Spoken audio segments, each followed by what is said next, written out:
mais um episódio do Acredcast, o podcast do Acreditando, que essa versão não está no Acreditando.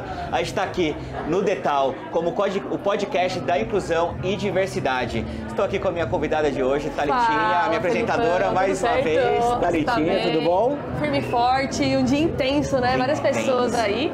E agora estamos aqui recebendo Cris Castro, CEO do Instituto Glória. CEO e idealizadora, né? Você que criou o Instituto Glória, né? Foi. Da onde veio o Glória? Isso que eu ia perguntar. Cara, a Glória é muito doido, porque assim, vou contar um pouquinho antes. Eu venho de um mundo muito diferente. Hoje eu sou funcionária pública, eu sou pesquisadora da Universidade de Brasília, sou professora universitária. Atualmente estou como superintendente de ESG da ANTAC, que é a Agência de Portos Brasileiras. Mas em 2015, antes disso, de 2009 a 2012, eu fui uma executiva do grupo Louis Vuitton, eu morava na França, e resolvi voltar para o Brasil e sair do luxo e buscar no lixo a minha essência. E em 2015 eu fui convidada pelo Departamento de Estado americano para um programa do Obama que chama We Americas, que ele criou em 2012, que trabalha empoderamento feminino. Não porque nós morremos a cada 2 horas ou porque uma menina é estuprada a cada 9 minutos. Mas porque 75% da predição de consumo no mundo é feito por nós mulheres. Mas a gente não ganha. Apenas 15% dessas mulheres recebem realmente e conseguem manter seus lares. Então você tem um grande vale, um grande gap de um problema econômico e social mundial. E olhando para o Pacto Global e olhando para a ODS 5, que é a igualdade de gênero, isso era uma diretriz muito importante para o governo americano. E ele tem esse programa uma vez por ano, chama mulheres do mundo inteiro. Eu fui a primeira brasileira aí, só foi de novo uma agora, infelizmente, porque o nosso país é muito grande e tem muitas dores. Mas eu fui convidada para ter uma formação dentro da Casa Branca e eu fui mentorada por ele durante 1 mês e meio para voltar e a partir disso formar lideranças. E aí nesse momento que eu fiquei 1 mês e meio lá, eu me lembro do primeiro dia que ele entrou numa sala, nós éramos 15 mulheres, e ele me olhou e disse assim: se você não acredita que você vai mudar o mundo, vai embora, você vai custar muito caro pra gente. E naquele momento, o Obama me dizendo que eu podia mudar o mundo, ninguém mais podia me parar. E quando eu voltei, eu me lembro de entrar num avião e dizer assim: cara, eu prometi pro Obama que eu ia mudar o mundo, e agora? Inicialmente eu comecei trabalhando num projeto que existe da CNI, da Confederação Nacional da Indústria, que chama Vira Vida, que pega jovens que foram comercializados sexualmente e insere de novo no mercado de trabalho. Porque a comercialização sexual infantil, ela é um crime perverso demais, porque tira crianças com seus 4, 5 anos da família, até os seus 12, 13 anos elas são comercializadas. E depois disso elas não interessam mais, porque elas têm pelo, bumbum, peitos. Então elas são descartadas e viram crianças fantasmas. E a CNI forma ao longo de 1 ano essas crianças. Pela manhã elas têm jovens já, né, de 14 a 24. Elas têm aula normal e à tarde elas têm cursos profissionalizantes para serem inseridos no mercado de trabalho. Depois de 1 ano, o Sebrae insere. Só que essas crianças, esses jovens, eles não têm a tutela da CNI. Então eles voltam para a rua todas as noites. E eu voltava para casa e dizia para o meu marido: tá muito pouco, tá muito pouco. E eu comecei com 100 jovens, 200 jovens. Em 2018 eu estava com 2.800 jovens. E fazendo esse trabalho de acolhimento, de acompanhamento. Acolhimento, monitoramento, avaliação, porque eu sou pesquisadora e gosto de trabalhar com mineração de dados. Você queria entender os dados do Brasil, de como que estava a situação da mulher, é isso? Só que eu tinha que entender. Para entender como dá para mudar. Para onde eu vou, né? Para onde eu vou, o que que eu faço? E aí eu me lembro de um dia, o Guga, meu marido é um cientista de dados, e eu cheguei em casa e ele me dizia assim: cara, é humanamente impossível fazer o que você está fazendo. E aquilo me irritou profundamente. Como assim, cara, uma mulher branca, assim, eu tenho um privilégio enorme. Morei tanto tempo fora, 2 mestrados, 2 doutorados, 3 pós-docs, como assim eu não posso? 3 pós-docs? Tenho. Gosto de estudar. Ainda não aprendi a ganhar dinheiro, mas estudar eu gosto. E aí, naquele momento, assim, aquilo me incomodou muito. Eu tinha uma viagem para a China, onde eu estava indo para um maior parque tecnológico do mundo, que é em Shenzhen. E eu me lembro, eram só homens, eu era a única mulher. E em um dado momento, todos os homens conversando e eu estava tomando um cafezinho. E parou uma robozinha na minha frente e fez assim: olá, tudo bem? Podemos falar sobre alguma coisa? Eu juro, mostro fotos, tá no meu Instagram.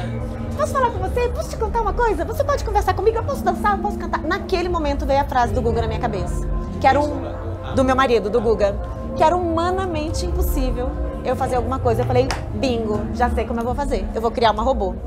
Mas eu sou economista. Eu não sou cientista de dados, eu não sou de desenvolvimento, eu não era de TI. E 33 horas de viagem da China para o Brasil, eu escrevi o projeto que eu queria. Tempo suficiente, né? Para enlouquecer. É longe pra caramba. E aí, chegando no Brasil, eu falei, cara, o que eu faço agora? Era uma equipe, era eu comigo mesmo. E a vontade de mudar o mundo. Cara, certeza. É isso. Já tava com você essa vontade desde a experiência que você teve lá com o Obama, ninguém ia tirar isso de você. Não, até porque se ele me disse isso, né? Eu mexo com meu marido que eu digo pra ele o seguinte, meu bem, eu só te troco pelo Obama. Ele tá tudo certo, eu também te troco pelo Obama. Então a gente tá na corrida, quem pega o Obama primeiro. Brincadeiras à parte, assim, quando eu voltei, eu comecei a bater de porta em porta de grandes empresas, como Microsoft, como IBM. Eu dizia assim, cara, eu vou mudar o mundo. Você vai ficar aí parado me olhando ou você vem mudar comigo? E as pessoas começaram a comprar essa ideia, a gente começou. Hoje o Instituto Glória tem 4 anos, nós estamos em 194 países no mundo. A gente tem hoje, só no Brasil, em 4 anos, a gente já tocou mais de 2 milhões, e 300 mil pessoas. No mundo vai para 4 milhões. Hoje a gente tem 1.000 voluntários trabalhando e começou com o sonho de mudar o mundo. Assim veio a Glória. Incrível. Parabéns, viu? E Agora, o nome de um homem. Era um amigo parceiro e eu estava escrevendo um projeto para mandar para a ONU. Era em 2018. E aí estava terminando o prazo, assim, faltavam 15 minutos para eu mandar, o último minuto do segundo tempo, sabe? E ele disse assim, como é que é o nome? Eu falei, não sei, Robô X. Eu falei, Robô X, ninguém vai comprar essa ideia. Eu falei, mas eu não sei dar nome para os meus filhos, graças a Deus eu consegui, mas é Robô X.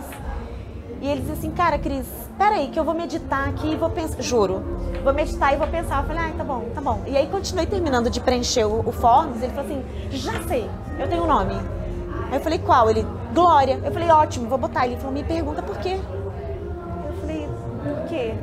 Ele falou, porque as mulheres na década de 50, as afro-americanas, elas cantavam, entoavam cânticos, que era o Glória, Glória, Aleluia, que não era religioso, mas dizendo porque elas também sofriam violência, inclusive dos homens negros à época. Então elas eram, assim, realmente deixadas muito de lado da comunidade. E elas cantavam isso dizendo, Glória, porque amanhã eu vou vencer. Hoje eu perdi, mas amanhã eu venço. Não tem problema, hoje eu caio, amanhã eu levanto. E aí veio ela. E um ótimo Cris, nome. qual é o core do Instituto Glória? O que você atua? Como vocês atuam? Para quem não tem a mínima ideia do que vocês fazem, assim, qual é o core? Você estava comentando que é uma inteligência artificial criada por você, né? Você poderia explicar um pouco pro pessoal de casa? Claro, é uma IA, uma robozinha. Na verdade, o grande coração da Glória é minerar dados em tempo real. Hoje, eu recebo mulheres vítimas de violência e atuo frente a isso. O meu grande sonho é dizer para uma menina, para uma mulher, que ela está a 5 passos de sofrer violência antes dela sofrer. Então, é predizer padrão de comportamento de violência.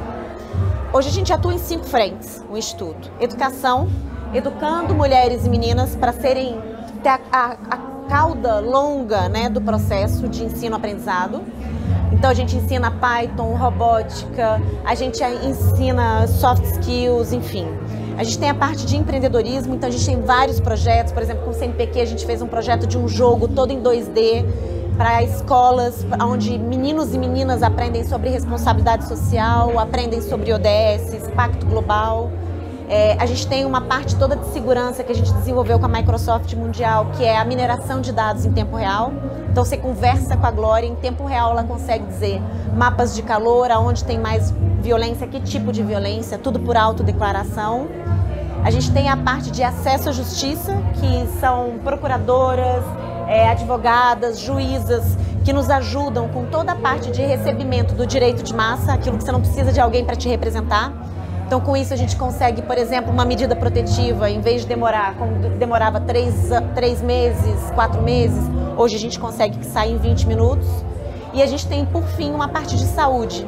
Então, a gente atende meninas em socioeducativo, em presídios, mulheres, né?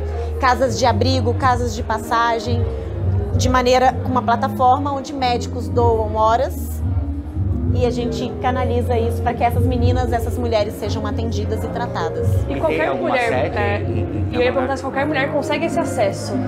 consegue. Hoje, a nossa sede é na nuvem, porque nós somos 100% digital.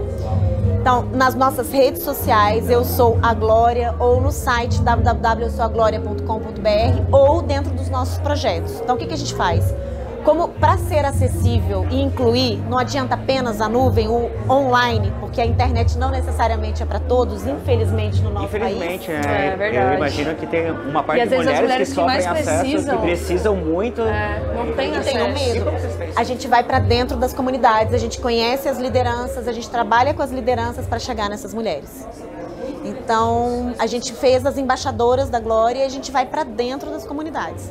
Então, a gente atua com educação dentro das comunidades. A gente, por exemplo, a gente tem um projeto que chama Power for Girls, que a gente faz com o Departamento de Estado americano, onde a gente forma meninas de 15 a 18 anos em total vulnerabilidade no Brasil inteiro, dentro de comunidades, a serem líderes do futuro. A gente já tem 3 anos disso e hoje a gente tem meninas trabalhando no grupo Dreamers, a gente tem meninas trabalhando em várias frentes com 1000 projetos. Então, a gente vai para a comunidade mesmo. E como o Instituto Glória está agindo aqui dentro do Detal? Muitas formas. Mas antes disso, perguntar, o que você está achando dessa experiência do Detal, de pluralidade, vocês estarem participando com outras empresas, falando de diversidade e inclusão? Cara, isso é música literalmente para os meus ouvidos. Na verdade, a gente fala do Detal, mas olhando para o Rock World, né, que é o grupo como um todo, isso vem de cima para baixo, né? Tanto o time quanto o Luiz Justo, ele fala assim, Cris, e aí? Eu falei, cara, se isso não for de cima para baixo, não vira cultura, identidade social. Então a gente começou no Rock in Rio ano passado, a gente está no Detal e a ideia também, a gente vem trabalhando com o próprio grupo Dreamers dentro das empresas, né? Então a gente faz palestras com os times internos, a gente faz formação, a gente monta cursos, enfim, a gente atua com eles. Então o grupo Rock World como um todo, ele entende que ele tem que ser plural. Sabe por quê? Por uma coisa muito simples. Só existe inovação na diversidade. Se apenas homens brancos engravatados sentarem à mesa, a gente vai ter as mesmas respostas. Enquanto mulheres, pessoas negras com deficiência, indígenas, de todos os jeitos, idades, vontades e olhares, se elas não falarem, a gente não tem brilho. E é um pouco do reflexo do mundo, né? Nós somos isso, né? São pessoas, né? Então, sair um pouco também, sabe? Mostrar, porque eu vejo muito aqui, assim, que é um pouco do reflexo da sociedade mesmo, né? Mas de uma forma de convivendo de uma forma diferente, porque você vê pessoas de todos os tipos, né? A gente brigando por acesso, mas vendo as pessoas acessarem, aproveitando e curtindo, assim, num ambiente que é controlado de alguma forma, mas é muito reflexo do que tá lá fora. E aqui né? a gente tem vê que esse ser brilho. assim, né? A gente tem que pegar um pouco do que está acontecendo aqui e transpor isso lá para fora também, Sabe para como? atingir muitas pessoas. Minerando dados. Contra dados não tem argumento. Quando a gente fez o Rock in Rio, cara, a gente trouxe números e trouxe dados e trouxe histórias. E na verdade, eu acho que é isso que é a pluralidade, é uma somatória de histórias. Eu não consigo sentir a sua dor, você consegue. E você consegue, a partir disso, dar voz e microfone para tantas outras pessoas que não estão aqui, nesse espaço, conseguindo ter a mesma voz que você. Vocês estão me dando um espaço para falar do Instituto que vai chegar em tantas pessoas. E, cara, isso é que salva vidas. É assim que uma menina, que uma mulher que pode ter grana ou não ter grana, não importa, porque a violência, infelizmente, né, ela acontece em qualquer espaço. De questões financeiras. Totalmente. Infelizmente, né? E a silenciada é pior dela, né? Porque deve ter muito disso. Muito. E assim, a psicológica você não consegue medir diretamente. Isso se torna uma lei agora. Então, assim, dar voz para tudo isso significa que uma menina está escutando isso. E na segunda vez ela escuta, e na terceira vez ela escuta, até que ela entende que ela é a maior ferramenta para a mudança de um contexto. A gente precisa de muitos vocês para mudar. Verdade, precisa de todos nós. E a união nossa acho que faz a força, sabe? Porque, né, ver esse espaço de pluralidade sendo criado por tantas empresas trabalhando em prol do ser humano, da pessoa que é a última ponta, né? É sobre isso, eu acho que o final, sabe? Total. É sobre a pessoa, né? Olhar a pessoa, independente da inclusão, da diversidade, a gente fala de pessoas o tempo todo. É de pessoas para pessoas, né? E tem alguma coisa melhor do que pessoas? Porque assim, eu programo, mas entre o computador e uma cadeira, sou eu que estou programando. Se aquilo não sair bem, tinha uma pessoa ali que não estava bem, né? Quando você atende as pessoas dentro do seu espaço, o dia que você tá mal, cara, de repente você não consegue render a mesma coisa. E às vezes você tá mal, mas o ambiente ele te transforma também, porque são as pessoas, de novo, né? Cris, deixa uma mensagem então para uma menina que tá em casa, ou para qualquer pessoa que você quiser, enfim, sua mensagem para a pessoa também ter a força de mudar o mundo. Aquilo que o Obama despertou em você, desperta lá agora. Então eu vou dizer a mesma coisa que eu digo sempre, em qualquer palestra que eu faço. Eu mudo o mundo. Vocês vêm comigo mudar, vocês vão ficar sentados me olhando. É isso. Estamos indo, hein? Bora! E só uma dúvida, calma que você me cortou, respira. Como o Instituto Glória tá agindo dentro do Detal? Porque assim, é uma coisa que a gente tem que falar também, né? A gente tá com um timaço aqui, então explica um pouquinho. Cara, a gente tem várias frentes. A primeira delas, a gente está formando o time da limpeza, da segurança, do apoio. Lembrando que, assim, mulheres e meninas, quando estão em condição de vulnerabilidade dentro de um evento, elas vão para onde? Banheiro. Estão muito felizes, beijaram um gatinho, uma gatinha, vão para onde? Para o banheiro comemorar. Estão passando muito mal, vão para onde? Para o banheiro. Então, assim, é fundamental, é um safe place. Seguranças para aprenderem, inclusive, e com isso apoiarem mulheres e meninas frente a uma questão de violência antes da violência acontecer. E o apoio, porque é o grande olho disso tudo. A segunda frente que a gente está fazendo, a gente está minerando dados em tempo real aqui, fazendo relatórios e montando o índice de ESG, Environment, Social e Governance. Então a gente está olhando para esses indicadores, olhando para o ODS 5, que é a igualdade de gênero. Então eu sei índice de paridade, eu sei quem está em gerência, quantas mulheres, salarial, mas sei também nos postos trabalhando e sei também sendo atendido e também o público aqui. A gente também está fazendo uma ação com o line-up, porque isso também gera representatividade, por óbvio. Quanto mais mulheres eu vir no palco, mais significa que eu tô lá. Então a gente está entregando uma caixa, que é a caixa de segredos, que as artistas nos recebem, a gente entrega. E ali dentro tem algumas coisas sobre ferramentas de como você sair de contextos de violência. E quando elas vão tirando, no final tem um espelho escrito "Eu me vejo". E tem sido, assim, sensacional. A gente está gravando, isso vai virar um documentáriozinho. E, além disso, a gente está com um censo, onde a gente está entendendo, a gente está fazendo um N amostral grande diário, entendendo quantas pessoas entendem o Detal como um espaço plural. Então, o quanto isso é acessível, o quanto elas se sentem seguras, o quanto tem a questão da representatividade racial e o quanto as mulheres e os homens entendem que aqui é mandatório. Não é não, galera. Simples assim. Cara, eu tô tentando beijar a menina, ela não quer. Acabou, filho. Beijo, tchau. É não. Então, assim é mais fácil para todo mundo. Então, são essas ações que a gente está fazendo aqui. E só uma coisa, agora, depois de tanto tempo, você que estudou muito para chegar onde você chegou, como que você olha tudo isso que você está fazendo? Tantos lugares que você alcançou, tantas mulheres que como você ajudou? Quer que eu fale a verdade? De verdade, é. Tá. Em 2016, eu já sabia muito o que eu queria fazer. Eu tinha sido formado pelo Obama, tinha tido lá um privilégio da pega. E eu voltei para o Brasil e comecei a trabalhar muito e eu sofri um infarto. E eu fui para UTI e eu me lembro que eu estava entrando na UTI, foi quando eu comecei a acordar e tinha uma médica negra com os dreads gigantes e eu estava entrando na UTI e ela falava pro meu marido assim, cara, eu não sei se ela tem mais 2 minutos. E aquilo foi obviamente desesperador e eu fiquei 6 dias numa UTI ainda não humanizada à época. Eu tenho 2 filhos, hoje um com 22, outro com 26. Acabei que eu me entreguei na minha idade. E o mais novo à época tinha 14 anos e ele entrou na UTI para me ver. Ele botou as 2 mãos assim e falou assim, mãe, eu não sei se você tá pronto para partir, mas eu não tô pronto para te perder, levanta daí. Cara, e quando ele saiu, aquilo me tocou muito. E eu falei, puta, eu já fiz tanta coisa massa. Cara, eu fui diretora de mercados emergentes do maior grupo de luxo do mundo. Eu já estive em tanto lugar. Eu acredito em Deus. Pode ser o Bob Marley, tá? Mas eu falei com o cara, eu falei, deixa eu sair daqui. Se eu sair daqui, eu vou mudar o mundo como me disseram que eu podia. E eu saí. Tudo bem que eu saí fugida da UTI. Eu fugi da UTI, não façam isso. Como assim você fugiu da UTI? Eu comecei a ter uma infecção muito punk e eu falei, cara, eu não vou ficar viva aqui. Eu falei, me dá aqui que eu vou assinar e eu vou sair. Não, você não vai, não vou. Eu com aquela camisolinha, aquele bumbum de fora, aquela situação, a humilhação total. Eu falei, estou saindo daqui. Levantei da UTI e fui indo. E eu maior de idade, não sou, né, não sou... Você não depende de ninguém, você toma suas próprias Ninguém te decisões. segura, né? Literalmente. Mas foi uma loucura, não façam isso, mas enfim. E foi assim que eu entendi aquela médica negra, a minha robô é negra, em homenagem a quem me salvou. E a partir dela que me salvou, eu salvo outras. Que história aí.